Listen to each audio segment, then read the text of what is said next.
feel like SpongeBob on that one episode. The bus is never gonna come. And the city's so big it's scary.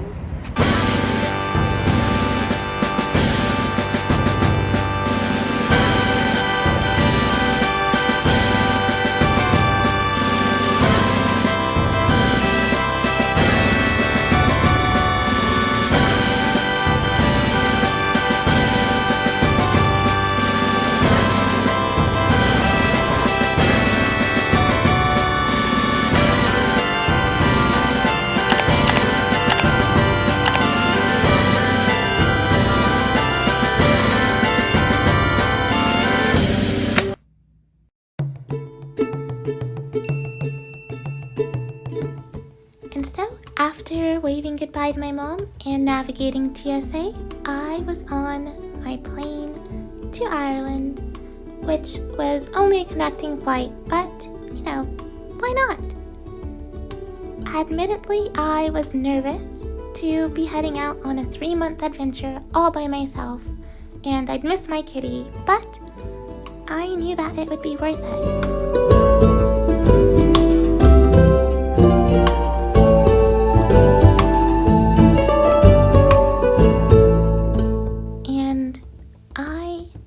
Was not disappointed.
I could have explored the Giant's Causeway and the Cliffs of Moher and gotten to see so much more of Ireland, perhaps river dancing, who knows, but I of course had a flight to catch to London and I was stuck in the airport, of course.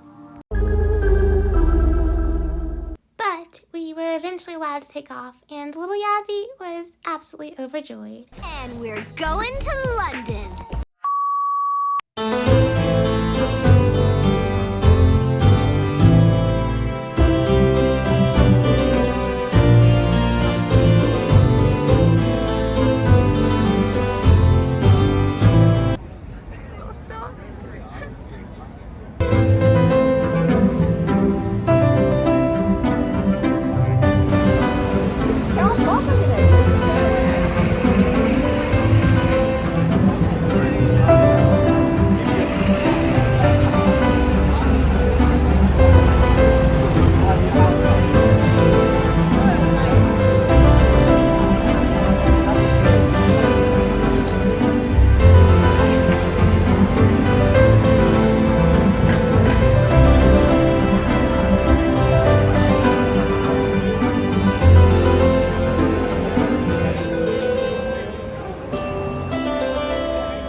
After speedrunning so many of the great tourist sites of London, I was fortunate to see the changing of the guards before the unfortunate passing of Queen Elizabeth, and it was absolutely a highlight.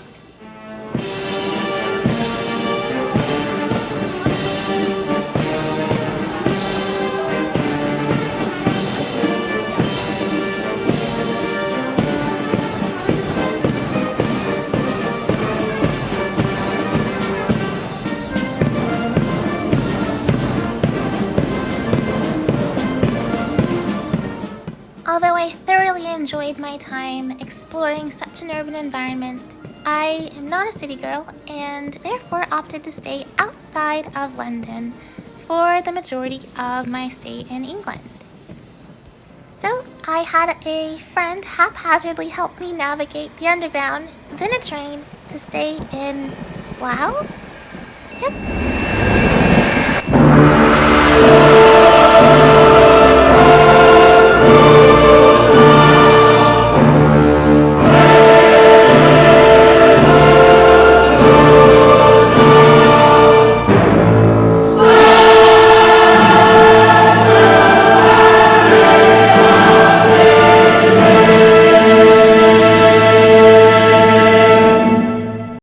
So, Slough really wasn't that bad at all. I am being slightly overdramatic.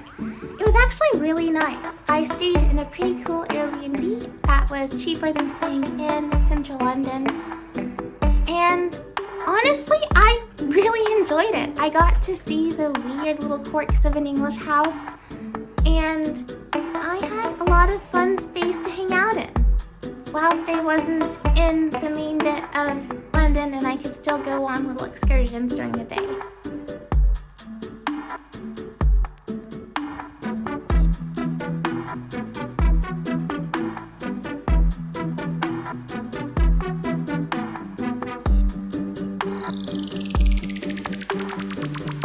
It also had one of those cool/creepy little Harry Potter mail letter little slots that I thought someone might sneak into, to be honest. So I was kind of scared the entire time, but it was still really fun.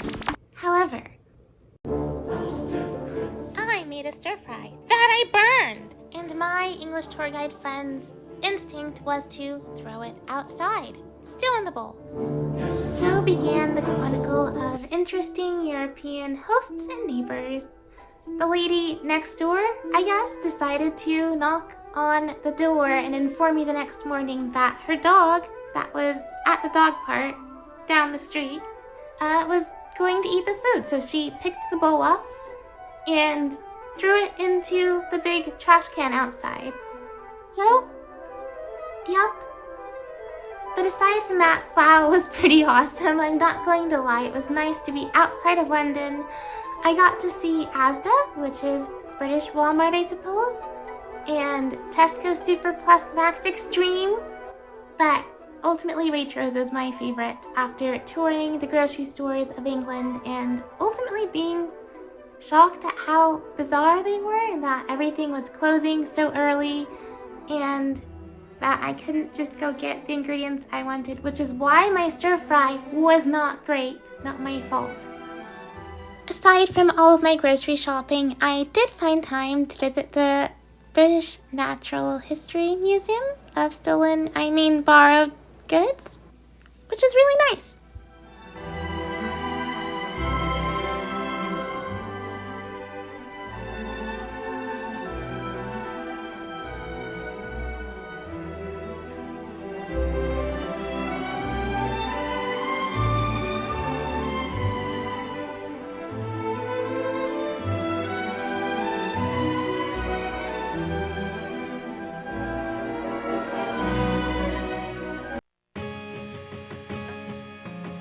Whilst staying in England the first time, because I came back later at the end of my trip, I decided to go and visit Highclere Castle because how could I not enjoy the beauties of Downton Abbey? Right, here we go. You got your photo because I've got to turn. I'm off. And it was so much fun. I really enjoyed getting to see it because it was like seeing the real little TV show and movie in person, and I felt like I was in Downton Abbey. It was full immersion, and it made me realize that I must have interests that align with those of a different generation because I was the youngest person in a lot of these cool places, but hey, I don't mind. I also visited the Imperial War Museums in London, but I wasn't entirely sure if I should be smiling next to weapons of mass destruction. But I was enjoying the little ride around England, and absolutely panicking over being on the wrong side of the road and seeing all of the weird lorries, as they call them, on the roads and freeways that are really tiny. I also went to go and see Oxford, which was so much fun. I loved Oxford.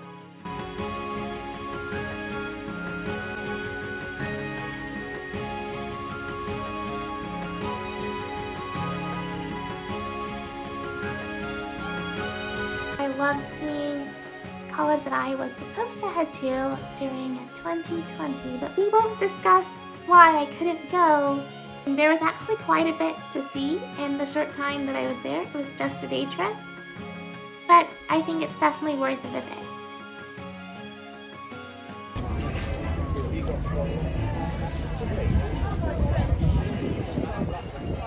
I also visited my friend's hometown of St. Albans, so that was really fun to see because I wanted to see the normal life of an English person. I thought that would be more interesting to me than seeing more of London than I saw. I loved seeing the gorgeous churches. Oh, that was a highlight of that little bit, and seeing the old Roman architecture, which Colchester also has, which was really cool to see the Roman walls and the little castles, and to see just how the little main streets and downtown areas were. That was so stinking cool. But after hanging out in St. Albans, I got to go to Brighton.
After Brighton, I did meet up with a friend and we went camping, which was a nice little vacation from my vacation. Because it's so rainy and everything grows so well, there's just bush after bush after bush of blackberries and raspberries and apples back there.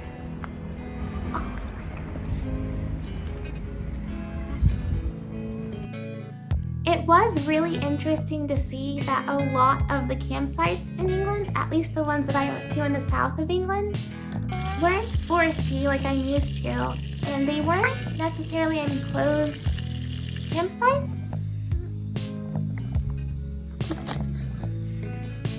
It still felt very civilized even though I was camping.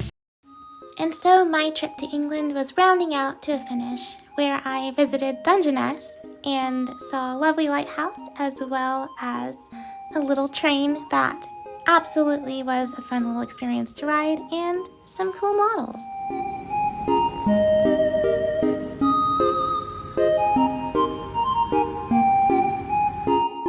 I then visited a few other places along England's south coast.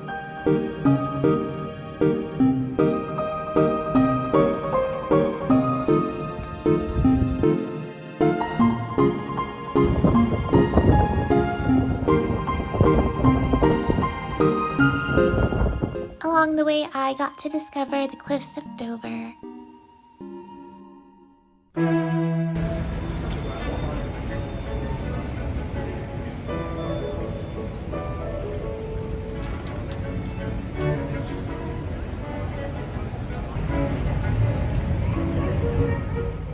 I then returned to London to eagerly await the departure for my next adventure and visited platform 9 3/4 along the way.